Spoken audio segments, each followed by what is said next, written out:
Yung tsinelas leadership kasi parang kaya siya tsinelas kasi pareho ka lang ng iba. Parang walang pagkahiya na lumapit.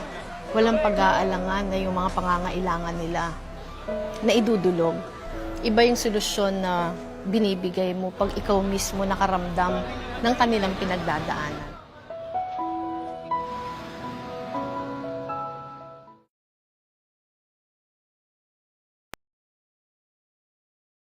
How will you justify building more to the Filipino people who are already overwhelmed and tired of bumper-to-bumper traffic?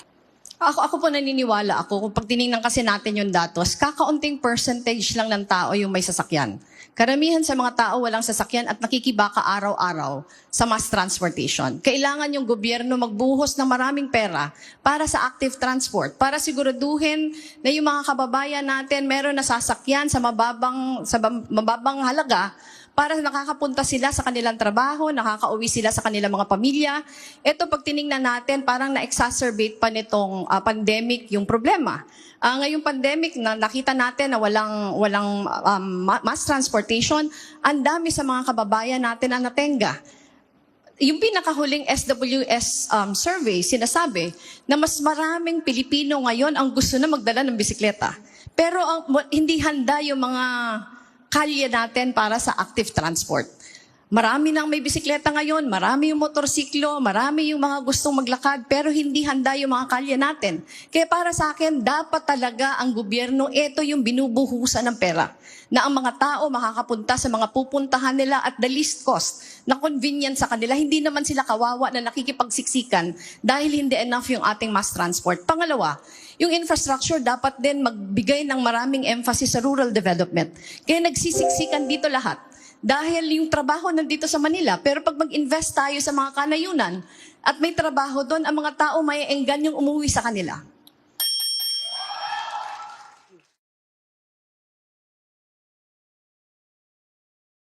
Or if you will be president, you will be faced with a limited fiscal headroom. Will you be giving priority, for example, to infrastructure, build?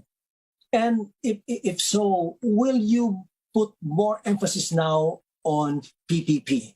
Because for a time, PPP was set aside and there was more emphasis on ODA and other types of funding.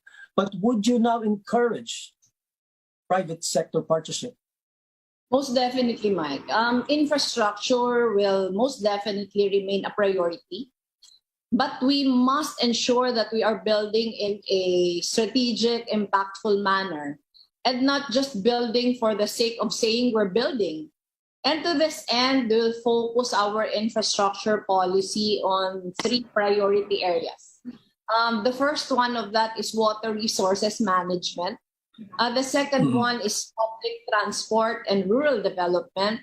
And the third one is reconstruction of public infrastructure and housing projects in calamity-stricken areas. Let me just give a brief summary of the 3 priority areas, Mike.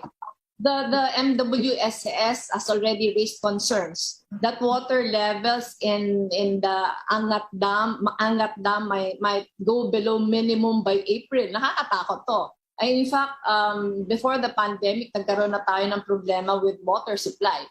And while being prudent in consumption will help, the long-term solution really entails investing in critical infrastructure and ensuring that it is well maintained. So sa akin talaga, Mike, importante sa akin yung focus on water resources management that will provide clean water for all by harnessing available water resources, implement projects for water impounding in major rivers of the country. Meron na nitong study, Mike. There is already a study of how this should be done, anchored on alin na mga rivers sa bansa natin yung pwedeng gamitin. And the second priority area is public transport and rural development. Alam naman natin yung public transport, Mike, matagal na natin itong problema. People are stuck in traffic for hours and private cars still dominate the roads and our mass transport system remains inefficient. And para sa akin, this is really one key stumbling block to growth. People are wasting so much time inside their vehicles or waiting for rides, wasting valuable time that can otherwise be used more productively. So we must build with a mindset of moving people rather than just cars. And that is why public transport must be top of mind in any infrastructure agenda. But having said that, we would also like to prioritize the decongestion of major population centers such as NCR, Cebu, Davao, and all the other major metropolitan areas. We will provide major food production centers with better access to markets. Tapos yung pangatlo, and ito talaga, I am sure everyone will agree that we should invest in digital infrastructure, especially in the countryside.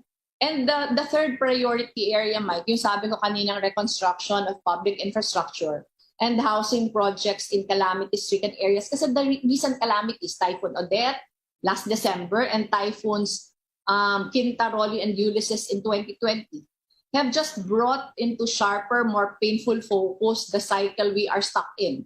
A cycle of devastation and reconstruction that has stunted our economic momentum for so long. Umikot ako ng umikot after Typhoon Odette. And really, the devastation is huge, pero maraming mga areas na sila din yung tinatamaan each and every time. So we plan to create resettlement sites for fully damaged houses in dangerous and climate vulnerable areas. And we will provide climate resilient public housing for affected families as permanent resettlements. Ito kasi it has been pag hindi natin pinag-isipan ng maayos, it has been draining our coffers year in and year out. Sa inyo pong pananaw, tagumpay ba ang Build, Build, Build program? At kung kayo'y maluklok, itutuloy niyo po ba ito? Yes or no? Why or why not?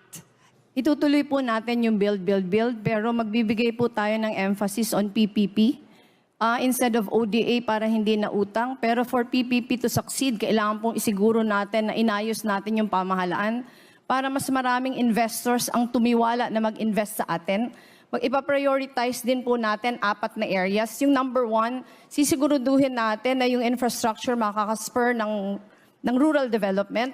Ang examples nito, yung mga infrastructure na kinakailangan ng ating mga magsasaka, mga farm-to-market roads, mga post-harvest facilities, yung mga kinakailangan para ispur natin yung ating maritime industry, mga ports. Ang kinakailangan, ito makatulong para lumago naman yung mga kanayunan. Yung pangalawa, yung transportation.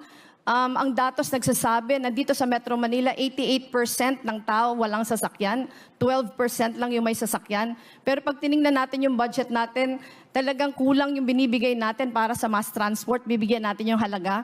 Pangatlo, yung water resource management, paubos na yung ating tubig, yung pinagkukunan ng tubig. Ipa-prioritize natin ito dahil ayaw nating dumating yung panahon na wala na tayong maiinom na tubig. Pang-apat, yung climate resilient infrastructure.